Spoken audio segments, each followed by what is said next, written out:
ഈ കിഴങ്ങ് നിങ്ങൾ ആരെങ്കിലും കണ്ടിട്ടുണ്ടോ? ഇതിനെ എല്ലാവരും പറയുന്നത് മധുരച്ചേമ്പെന്നാണ്. എൻ്റെ അമ്മയും ഞാനൊക്കെ ഇത് അറിഞ്ഞിരുന്നത് ഊരാളൻ കിഴങ്ങെന്നാണ്. അതുപോലെ പല പല പേരുണ്ടോ എന്ന് എനിക്കറിയില്ല.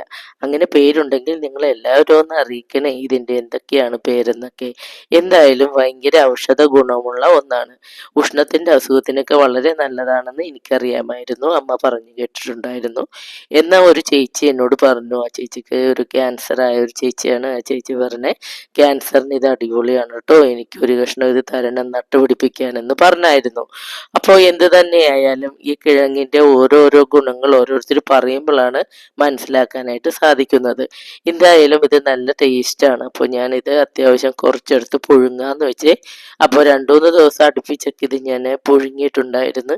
ഇപ്പോൾ ഏതായാലും ഇത് കുറച്ച് ദിവസങ്ങളായപ്പോൾ ഇതേ കോലമൊക്കെ ആയി. എങ്കിലും ഇത് നല്ല ടേസ്റ്റ് അല്ലേ, കുറച്ചെടുത്ത് പുഴുങ്ങാന്ന് വിചാരിച്ച് ഞാൻ അതിൻ്റെ വേരൊക്കെ കളഞ്ഞ് നല്ല രീതിയിൽ വെള്ളത്തിലൊക്കെ കഴുകിയെടുക്കണം കേട്ടോ. ഒത്തിരി മണ്ണുണ്ടാവും.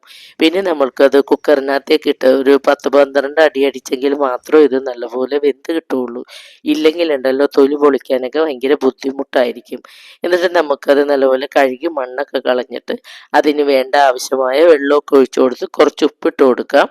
എന്നിട്ട് നമുക്ക് നല്ലപോലെ അടച്ചു വെച്ച് നമുക്കതൊരു 12 വിസിൽ വരുമ്പോഴത്തേക്കും അത് അത്യാവശ്യം വെന്തിട്ടുണ്ടാവും. അപ്പോൾ നമുക്ക് ഇത് പിന്നെ ഓഫ് ചെയ്യാം കേട്ടോ.